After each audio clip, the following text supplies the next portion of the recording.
So let's say you wanted to get rid of the Justice League for some reason, or maybe you're Batman.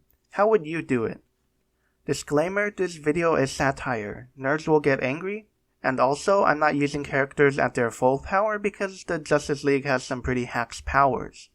Superman is obvious. The writers had to write in a bunch of plot device weaknesses because they made him too strong. But here's a slightly more creative way than just using a chunk of kryptonite. First, be Lex Luthor or Brainiac because let's face it, normal humans like us don't stand a chance against the Man of Steel. Construct a ship that can move at around 40% the speed of light, kidnap Lois Lane and fly off in your ship, directly away from the sun. Superman will notice and give chase. When Superman is approaching, launch a strong electrically charged attack or a projectile that will stick to Superman.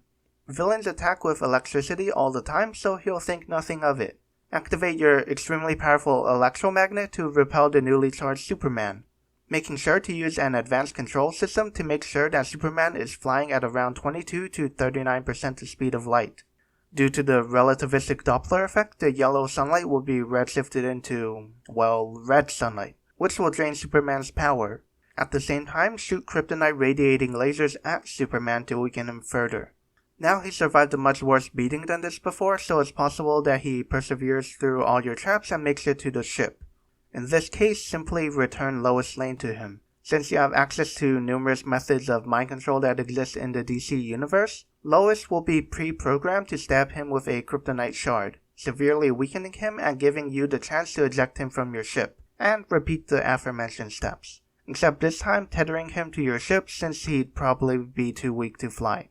Eventually his invulnerability will diminish, in which case you'll be able to dispose of him as you please. Okay, the next isn't as interesting, but Martian Manhunter is weak to fire. This isn't particularly useful considering most people and things are weak to fire, but we can make it work. With most governments not really caring about global warming, the average temperature of the Earth is steadily rising, making it likelier and likelier for forest fires to occur.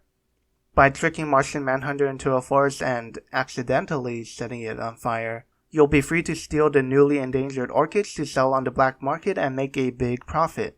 With these profits, you can use a small portion to invest in a lot of magnesium carbonate, which you can load into a bunch of guns.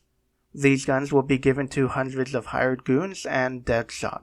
You'd obviously make them think they have normal bullets, so Martian Manhunter can't read their mind and figure out what's inside. You'd also make the goons think they're working on a massive illegal orchid heist, as they stay in theme with your crimes so far. Martian Manhunter will obviously come to foil your operation by stopping all of your henchmen, except for Deadshot, who will remain hidden in a secluded sniper position waiting to secure 2 shots on the Martian. One bullet containing the magnesium carbonate and the other an incendiary bullet that will ignite on impact.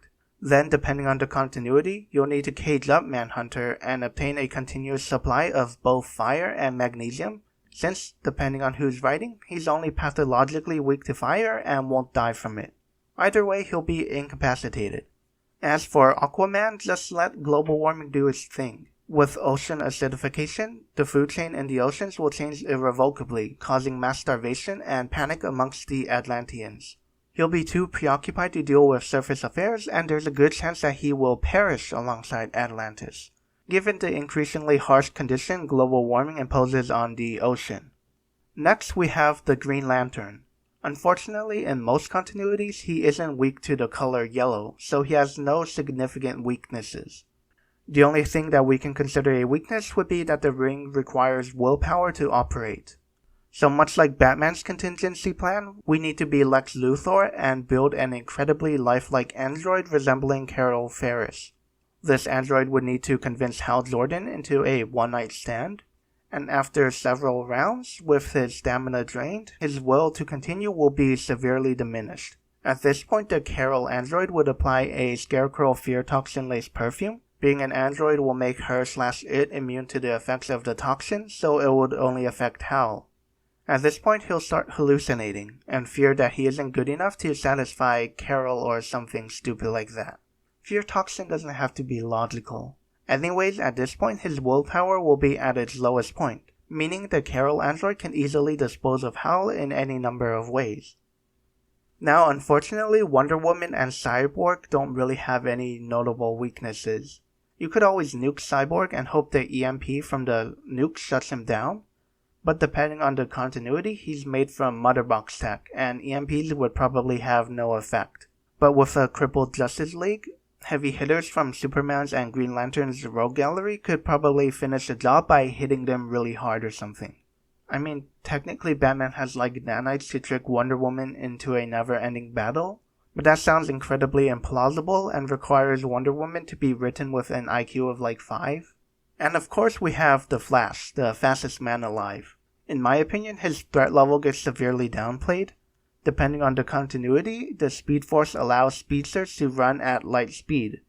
And I don't mean like Superman's bullshit reality warping arbitrarily flying faster than light and space powers, because those powers don't seem to obey the laws of relativity. But we know that the Flash's powers are grounded in the laws of relativity, as evidenced by his infinite mass punch.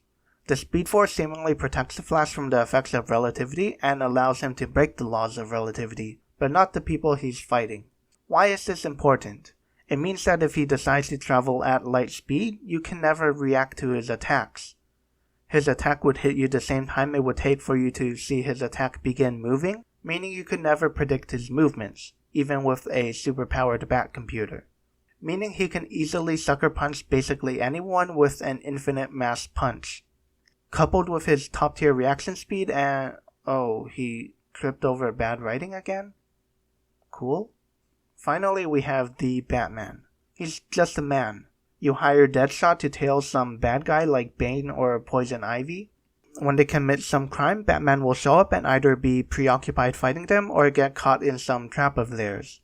At this point, Deadshot will shoot Batman with a gun. Guns that can kill regular people.